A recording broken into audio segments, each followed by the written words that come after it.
Good morning, welcome back. It seems like we have just voted in the midterms, but next fall will be here before we know it. A number of races are taking shape, including the presidential race. Here with his thoughts, Republican Congressman Sean Duffy. Good morning. Good morning. Thanks for having me on, guys. Oh, of course. Always having fun with Sean Duffy.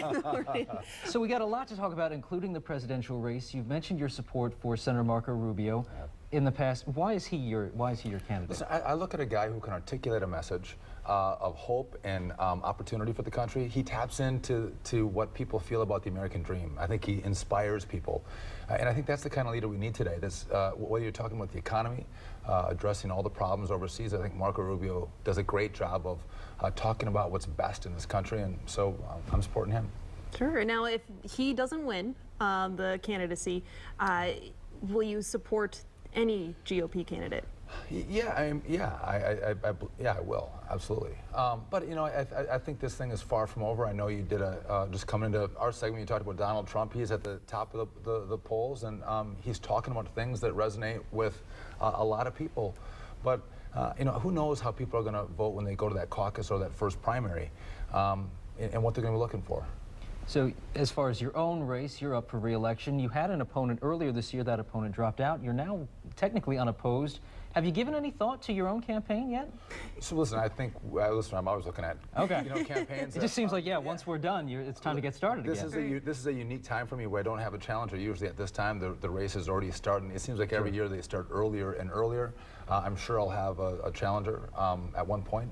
This won't last for very long, so we're always ready to go. But listen, I think it's important to you're always concerned about campaigns, but you have to take a pause and look at how do I actually help the country advance some really important priorities. I mean, if you look at what's happening with ISIS and terrorism, you know, these are important things that we have to get right to protect our country as a whole. And so I stay focused on that. I look at economic growth and making sure we have wage growth in our community. Those are all the most important things that I focus on, especially today.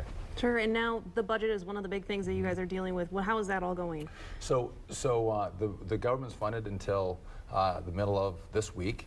And, you know, Paul Ryan, our new speaker, is negotiating with Nancy Pelosi. And some will go, you guys have the majority. Why are the two of them negotiating together? Well, the Republican conference is split. Some want to spend more money on the military because of the budget caps. The military spending has come down quite a bit.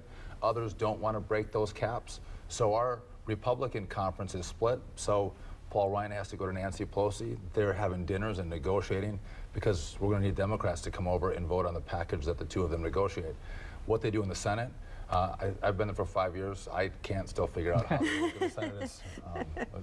That's yet to be seen. Sure. How is Congressman Ryan doing as Speaker? How has he been holding up? Have you spoken with him? Yeah, absolutely. He's doing really well. I think our conference, the Republicans in the House, they trust him. He's a conservative. He's concerned about spending. He's concerned about a strong military. So the budget deal he's working on right now, that's going to test him. But this is remnants of Speaker Boehner. And so Paul has to still deal with what was set up for him before he got in. But I think he's doing a great job. The biggest thing is really complicated things happen in government. And Speaker Boehner didn't really go out and talk to the media. And that's a problem. Paul Ryan is on the Sunday morning talk shows. He's all over communicating about what we're doing and why it's important. And if we're going to be effective, you got to talk to people, explain what we're up to. And you know, for us, one of the biggest concerns is because there's a lot of people who are frustrated with Washington, and I get it. Yeah. But what's important is we pass all these bills in the House, and they go to the Senate, and because of the Senate rules, you need 60 votes to pass any bill. There's 54 Republicans, so any Republican bill that passes in the House needs 6 Democrats in the Senate. Things get shut down, and a lot of people get angry at the House when really it's over in the Senate where the problems are. And to communicate that message, I think, is important for Paul. All right, Congressman Sean Duffy, thank you for joining us. Hey, thanks for having me on. I appreciate it. Merry Christmas. Merry Christmas, and best of luck to you and your colleagues on both sides of the aisle as you work together to get a deal. Hopefully you'll get home for Christmas. We may need that, Sean. Yeah, hopefully I'm back here for Christmas. Maybe it'll be white, too, and not red. Well, we'll see. We'll check in with Chad for a look at the forecast. Chad, what do you have?